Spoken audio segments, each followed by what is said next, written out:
Pergilah para murid memberitakan Injil ke segala penjuru, dan Tuhan turut bekerja dan meneguhkan firman itu dengan tanda-tanda yang menyertainya. Umat sekalian yang saya kasihi dalam Tuhan kita Yesus Kristus, Salam. Semoga kita sehat selalu. Kita merayakan suatu pokok iman kita yang dirumuskan dengan iman akan Tuhan Yesus yang naik ke surga. Kita juga dalam kredo, dalam aku percaya, kita mengungkapkan pokok-pokok iman. Iman akan Yesus yang bangkit, iman akan Allah Bapa, dan iman akan Gereja Katolik, serta hal-hal lain yang diungkapkan dalam kredo atau aku percaya. Dan hari ini kita merayakan pokok iman itu, merayakan pesta iman itu, iman akan Yesus yang naik ke surga. Perayaan iman itu menjadi bagian hidup dari orang yang percaya kepada Yesus. Termasuk juga misalnya dalam hal berkenaan dengan perayaan Idul Fitri misalnya. Ini adalah perayaan iman oleh saudara-saudara kita yang beragama Islam. Mereka merayakan satu pesta kemenangan atas segala hawa nafsu manusia, dan manusia kembali mengikuti fitrah aslinya, yakni sebagai anak Allah. Maka tidak heran kalau pada hari-hari ini orang mengungkapkan ucapan selamat, maaf lahir batin, mau membangun kembali hidup yang aman dan damai, harmonis satu sama lain. Karena itulah yang diyakini sebagai pesan yang disampaikan oleh Allah kepada kita. Saudara-saudari, kalau hari ini kita merayakan Yesus yang naik ke surga, memang dari bacaan pertama sudah diarahkan kepada kita bahwa Yesus naik ke surga. Dan tatkala Yesus naik ke atas, murid-muridnya, orang-orang Galilea itu terpesona karena menyaksikan kemuliaan itu. Tapi kemudian mereka diingatkan, "Hai orang-orang Galilea, mengapakah kamu berdiri menatap ke langit? Yesus yang terangkat ke surga meninggalkan kamu ini akan datang kembali dengan cara yang sama seperti kamu lihat dia naik ke surga." Kemudian tadi dalam Mazmur Antarbacaan kita juga diingatkan dengan peristiwa iman ini. Allah telah naik diiringi sorak-sorai, Tuhan mengangkasa diiringi bunyi sangkakala. Lalu pada bacaan Injil tadi disampaikan bahwa Yesus memberikan perintah kepada mereka, "Pergilah ke seluruh dunia, beritakanlah Injil kepada segala makhluk."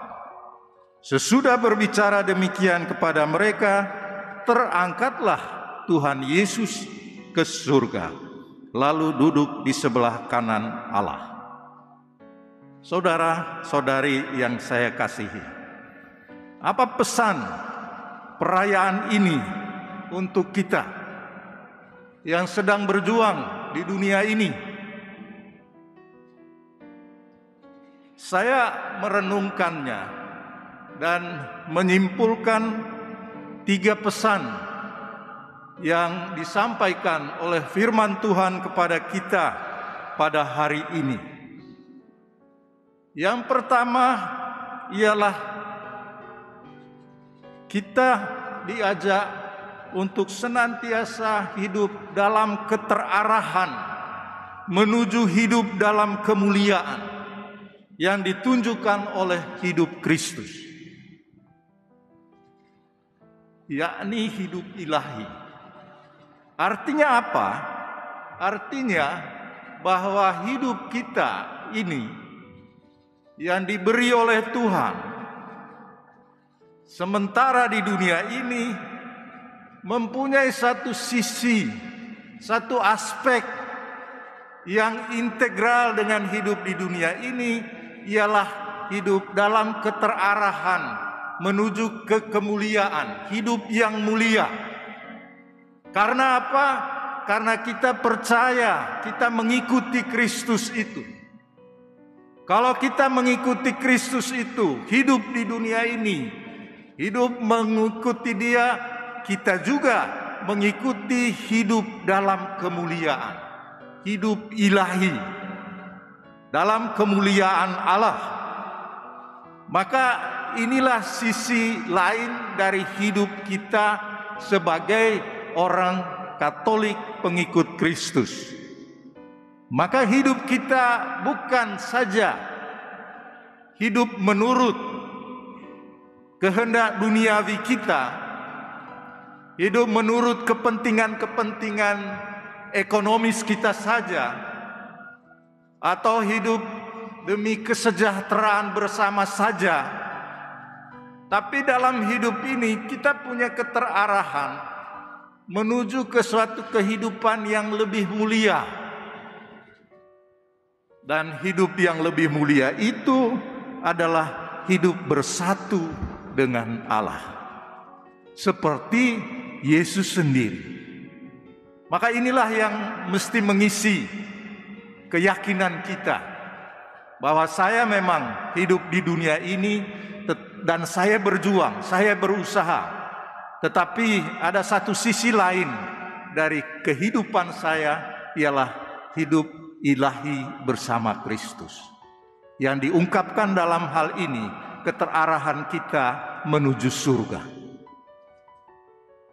Hal yang kedua ialah bahwa Yesus mengajak kita untuk menerima diri, untuk sadar diri kita, untuk mengakui jati diri kita. Siapakah kita ini? Dari bacaan Injil dan bacaan yang pertama tadi ditegaskan bahwa kita ini adalah saksi Yesus. Kamu akan menerima kuasa dan kamu akan menjadi saksiku di Yerusalem, di seluruh Yudea dan Samaria, bahkan sampai ke ujung bumi. Jadi Yesus mengajak kita untuk menerima diri kita, untuk menyadari diri kita. Sadar diri, orang katakan, bahwa saya ini, Anda itu adalah saksi Yesus Kristus. Bukan orang yang tidak mengenal Kristus, tapi orang yang menerima diri. Kalau kita menerima diri kita, sadar diri kita bahwa akulah saksi Kristus, maka kita akan juga mengisi hidup kita dengan hal-hal yang memberikan kesaksian atau yang membuat orang mengenal Yesus Kristus, yang membuat orang akhirnya berkata, oh ya, dia ini memang pengikut Kristus. Dan itu sebenarnya diperlihatkan bukan hanya melalui kata-kata, tetapi melalui perbuatan-perbuatan.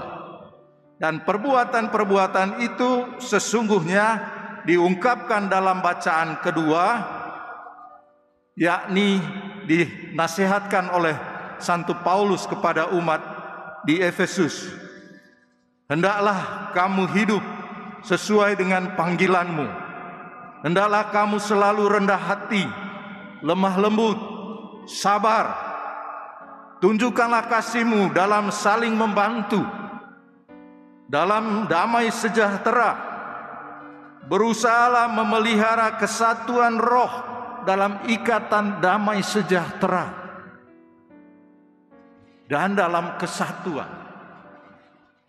Menjadi saksi Kristus mestilah menjadi orang-orang yang menciptakan kedamaian, yang membawa kedamaian, kesejahteraan, yang hidup dalam kesabaran, yang menunjukkan kasih dalam saling membantu dan memelihara roh persatuan. Dan kalau kita menerima diri, mengakui diri sebagai saksi Kristus dan melakukan ini, maka disinilah kita juga menyumbang sesuatu yang besar maknanya bagi negara kita, bagi bangsa kita. Maka disitulah iman kita itu punya makna bagi perkembangan negara kita.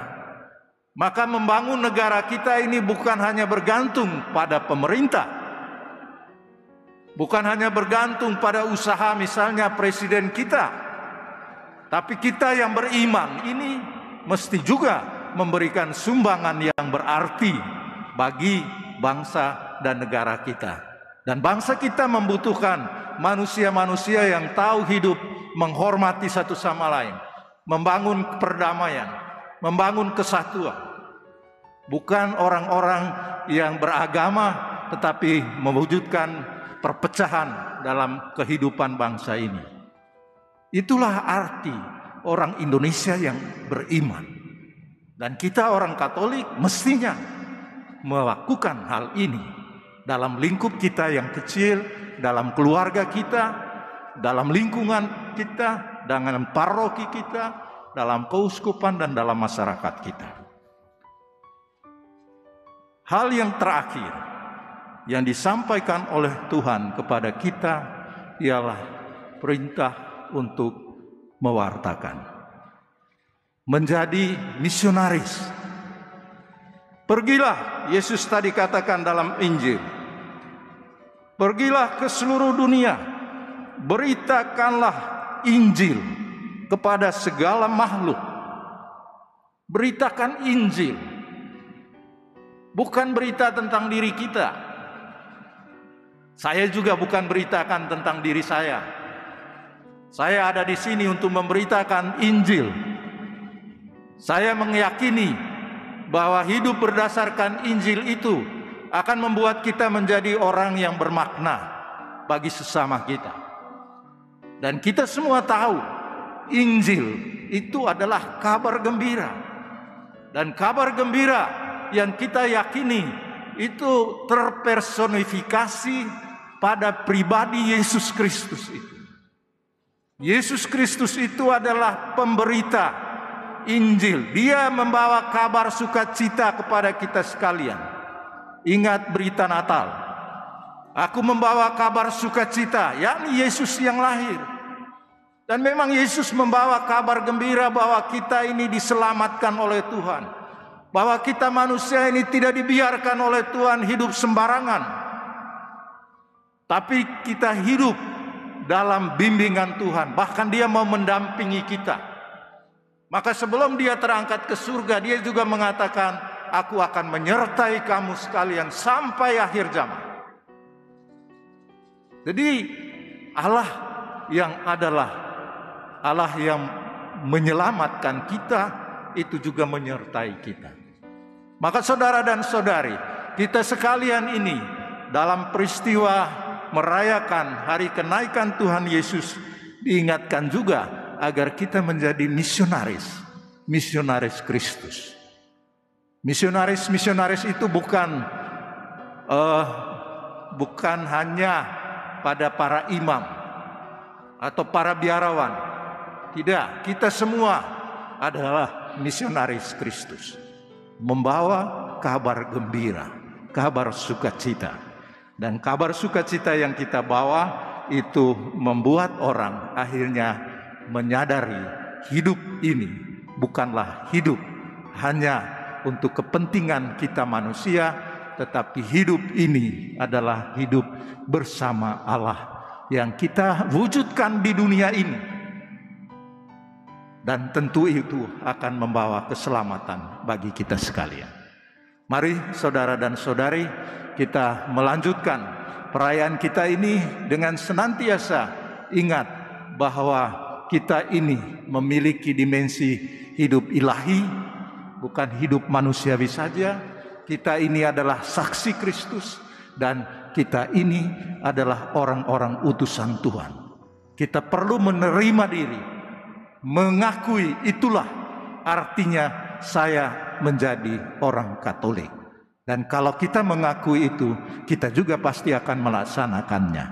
Dan dengan demikian kita juga menyumbangkan sesuatu yang berarti bagi bangsa dan tanah air kita. Tuhan memberkati.